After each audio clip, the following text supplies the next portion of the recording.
The fridge could not be more empty. Today we are doing something that I've been dreading a little bit. We are refilling our gas bottles. Okay, there's a bit of gas and air coming out. The electrician is gonna come now, gonna check the batteries. So lithium batteries, they're supposed to last between 7 and 10 years, and ours are 7 years old.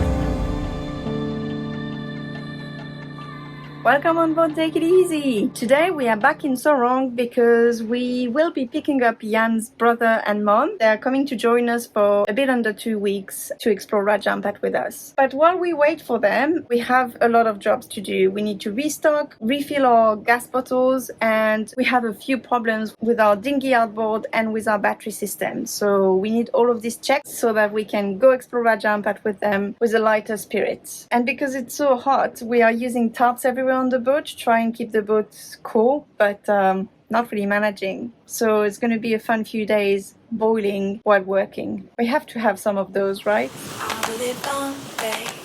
I'll live on, babe. I'll be moving along, singing my song, running around, ain't nothing wrong. I'll live long, babe. I said, I'll live long, babe. The fridge could not be more empty. It's time to do something about it, isn't it? Good thing we are in Sorong, so let's go restock. Come along. We are once again staying in Tempagaram, and the supermarket isn't somewhere we can walk to, so we are taking a taxi. One of the supermarkets in Sorong is called Saga, and it's way bigger than I was expecting. Alright, we are getting into a supermarket called Saga, which apparently is the biggest one in the East Indonesia. We've been there before, and we can actually find quite a lot, so I'm quite glad because they have cheese, they have yogurt, all of that stuff that we usually don't find around here, so yeah, it's good. Let's start with the fruit and veggie section, which is very well stocked, although plastic is way overused here. Such a shame, hence why we often skip this part here and buy in local markets. But today we won't have the time, so buying everything here. We are starting with Dragon fruits, of course. dragon fruits. How many do you think you want this time? Well, my brother is probably gonna eat as much as I do, so I don't know. How many can we fit? Such an excuse. It's not gonna be enough, but no, that's true. Take 8. Alright, that's it. The cart is full of dragon fruits. Okay, we can go home now. Nope, we need more fruits.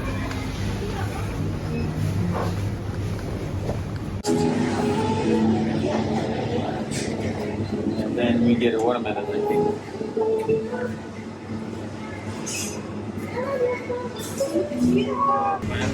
Yes. So I've got my dragon fruits and you have your avocados. Yes.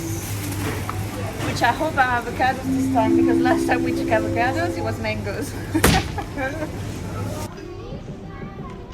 Next section, the dairy products. Quite excited about everything that's behind me, I have to say. And yes, it's full of yummy Occidental food like cheese, cream, yogurt, and so on. Let's finish up the fresh food with eggs before we move on to the rest. I thought this would be a great time to give you a bit of a breakdown on how much our shopping costed. We'll do a dedicated video on the cost of sailing in Indonesia, but here is the preview. Keep in mind that here in Raja Ampat, it's a fairly touristy area, so the prices tend to be higher than, let's say, Chual, where we enter the country. It also means that we have access to more Occidental food like cheese, granola, or butter, which being imported are a lot more expensive than the standard Indonesian items. Vegetables are somewhere between 2 and 7 Australian dollars per kilo, with the exception of the very cheap cucumber and the very expensive broccoli. Fruit also vary considerably, bananas being local and therefore very cheap, and pineapple, being more difficult to grow, becomes more expensive. We are flexitarian, meaning that we don't eat a lot of meat,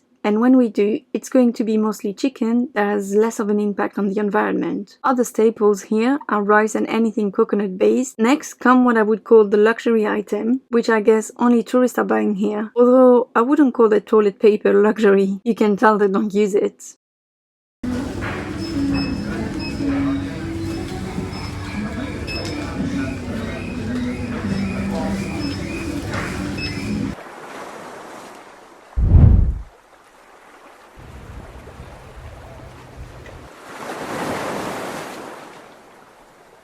It's really hot here today, but unfortunately we can't rest. We have some more work to do. Today we are doing something that I've been dreading a little bit. We are refilling our gas bottles. The problem is all countries use different fitting for their gas bottles. So we have Australian systems and it's using a pole connector, so same as UK and US, but all three countries in different sizes. Fun, right? The whole of Europe uses another system which is called Shell or French connector. Again, every country in different size, otherwise it wouldn't be fun. And then countries like Malaysia, Indonesia, they use those clip-on connectors. So that means that we can't bring our gas bottle to their store for them to refill them, and we can't use one of their bottles on our system because we won't have the correct fitting. The owner of the marina here has an adapter that goes from their fittings to ours, and what we're going to do is that we are going to decant one of their bottles into one of ours. So before we do that, a bit of a disclaimer. This is something really dangerous. In most countries actually forbidden. The gas will be in its liquid form, and if you get even just a tiny drop on your skin, it would burn you. And also, you know, you can get intoxicated by fumes, so really need to be done outside. Quite dangerous, hence why we've been dreading this. But yeah, I guess if we want to keep eating, we don't really have a choice. Other than that, this afternoon we should also get back our dinghy outboard because we took it for servicing because the telltale has been very weak and we think it's starting to overeat. We couldn't find the issue, so we took it to mechanic here and he's supposed to bring it back this afternoon. While we wait for our outboards, let's go do this gas decanting. So here's how it works. First thing first, you need to be wearing gloves, as even just a bit of liquid gas could result in a burn. Then the cylinder that is full needs to be placed upside down above the level of the cylinder to fill. This is because the gas will always try to go to the lowest level. First we open the valve of the source cylinder, then the valve of the receiving one. Then with a screwdriver we open the bleeding valve of the receiving bottle. The tricky part is to make sure not to overfill, and then we need to close the source cylinder valve first, then the receiving one next. We're watching some YouTube videos to understand how to do that. So Oh yes, perfect that you here. the only thing that can be a bit of a mystery is when to stop. Yes, that's why we put Yeah. this with the weight. So we have to do it now. Yeah, I mean, with these ones, which they don't have a cut-off Yeah. inside, so you just fill them until it starts to spit. Oh yeah. Yeah. That one. See, that pressure was starting to Yes. make it leak a bit. And then again, this one can sort of spurt Oh yeah. frozen gas. It's basically just a bit of gas and air coming out. Yeah. Put it on the ground, so you've got a... So this one's open, right? That's what you said, the vertical. Yeah, it's open. And, Does that sound complicated enough? No? Let me make it worse. Australia is slowly rolling out its POL cylinders in favor of the LCC27 cylinders, which apparently have improved safety features. The problem is that the adapter that we use in Indonesia is only to go from a clip-on connector to POL. So unfortunately, out of our 4 bottles, we have 2 that cannot be refilled. So if you're planning a trip to Indo, make sure that you have the bottle without the external thread and green or silver cap but not black. Now, time to get the outboard back from the mechanic. Yesterday I talking maybe tube water is broken. I send video to Ayu, and then I looking the water coming from the bottom. Yeah. I talk to Ayu, not normal, but I think it's broken. But no, Blocked only. yeah, that's blocked. Oh good. The water is good coming out. Yeah. Oh, 40 to 1. Yeah, because in Indonesia, in my home, I give the much oil For protection. for protection. Yeah. Protection of the back. That's good news.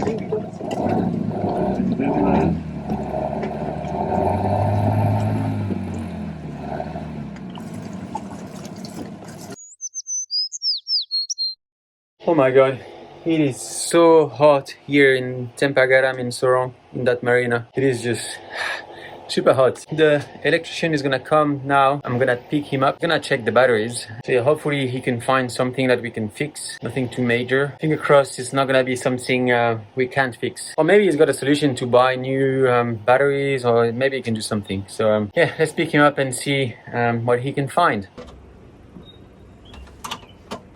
Well, new problem with our batteries, they are barely lasting through the night. Okay, granted our consumption at the moment is a bit higher than usual, but really they should at least last a few days. We've got an electrician on board, he's checking each cell one by one, but so far nothing is coming up, so it sounds like they are just a bit too old now and they've lost their efficiency. So lithium batteries, they're supposed to last between 7 and 10 years and ours are 7 years old, which is on the lower end, I guess. But the truth is, on boat we tend to always keep them completely full as we can, because it's more reassuring. You don't know if the next few days you're going to be able to charge if it's rainy or something, so we tend to always keep them full. And for lithium batteries to live longer, by the way, that applies to your phone, tablets or electric cars, you need to always keep them between 20 and 80%. So keeping them charged all the time above 80% is actually reducing their life expectancy. So I guess that's what happens with ours, and that's why they are not lasting as long as we would hope. I suppose that means